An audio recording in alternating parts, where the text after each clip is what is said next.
A major industrial center and chief port of Israel is Haifa, seen here from the slopes of Mount Carmel. Though mentioned first in the 3rd century, it had little importance until the 19th century, when Jewish immigrants started a large city here. Today, the main tourist attraction of the city is this view from Panorama Road on Mount Carmel. Some maintain that Haifa is as a beautiful panorama as San Francisco. The golden dome of the Baha'i Shrine, halfway up the mountain slope, stands out in the middle of surrounding gardens and greenery. The founder of the sect was executed in Persia in 1850, and his bones interred under the dome in 1909. The word shalom in Hebrew has about the same meaning as aloha in Hawaiian. Hello, goodbye, glad to see you. Today's greeting from modern Israel is epitomized by one of the tallest buildings in the Near East, the Shalom Tower of Tel Aviv. It houses, among innumerable offices, a 3-story department store, the Israel Import-Export Institute permanent exhibitions, and an observatory complete with its own coffee shop. The view from Shalom Tower, or Migdal Shalom, is a magnificent one of much of Israel, the deep blue of the Mediterranean, and of course the largest city in Israel, Tel Aviv. Dizengoff Square in the city's downtown is a place where you can go for a stroll, meet your friends, and have a drink or lunch at a sidewalk cafe. The traditional site of Simon the Tanner's house, where Peter lodged by the seaside, is today occupied by a tiny mosque beside the lighthouse rising above the ancient harbor of Jaffa. Jaffa of old was Solomon's chief port, through which cedars for the temple were imported from Tyre. Jonah set out from Jaffa on his fateful voyage. Egyptians, Syrians, Greeks, Persians, and Romans all fought for the town.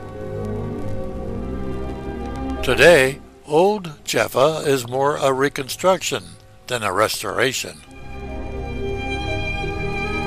The narrow, winding streets are there, the beautiful stone arches, but the area above is crisscrossed by strings of electric lights.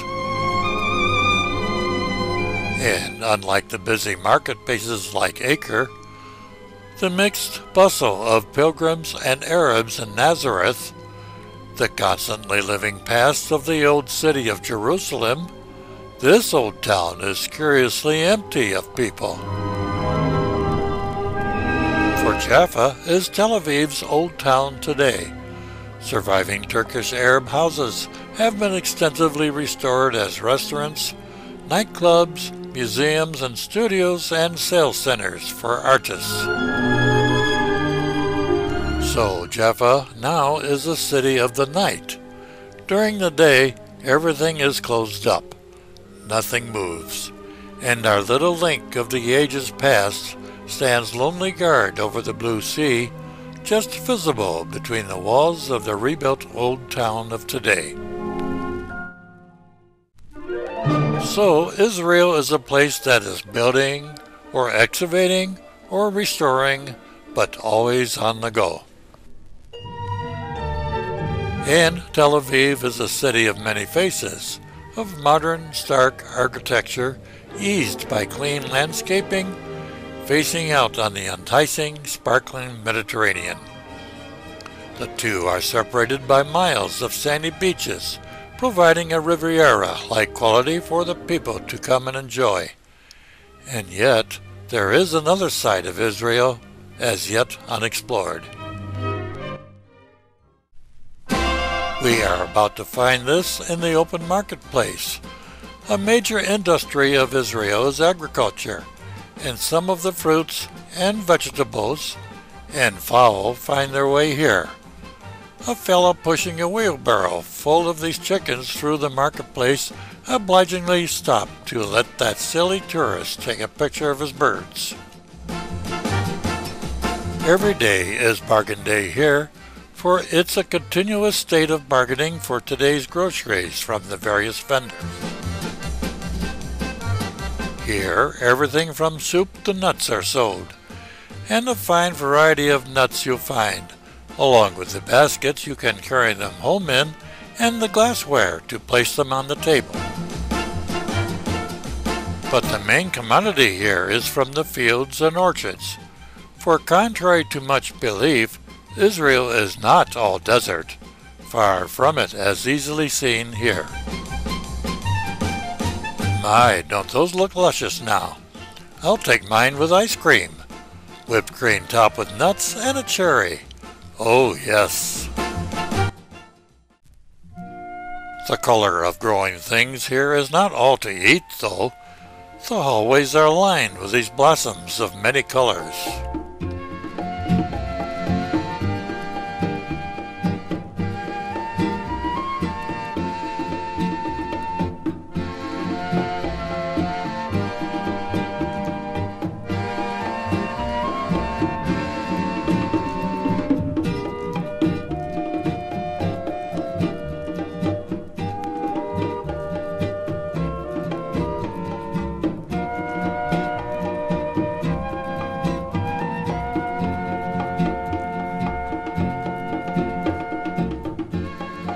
Well now, these do look good enough to eat. Consumers not only in Israel, but in many parts of the world have found them to be as delicious as they look. They had to begin with centuries of neglect that had left much of the land unfit for cultivation. A great deal had to be done by the early pioneers to drain swamps, anchor dunes by planting suitable vegetation, improve the soil, and find heretofore untapped sources of water. The result was that while there were serious shortages in the earlier years, the problem today is to plan cultivation and marketing to offset surpluses of many types of produce. Israel today still has much desert land and with the expected desert winds. So I found much of the cultivated land surrounded by these natural, though planted, windbreaks. They also break up the straight symmetrical look of the orchards, adding much beauty to the countryside. No, that is not a farmer's shack in the center of the field, but a pumping station. A good portion of the land is reclaimed desert, which has proved to be soil of excellent quality. But the problem was water, or the lack of it. The result was transportation had to be provided to bring the water from where it was to where it wasn't. Irrigation and water projects is a major facet of Israel's farming community, as illustrated by these water pipes ready for installation and use. Again, notice the windbreak in the background, shielding its grove of citrus trees.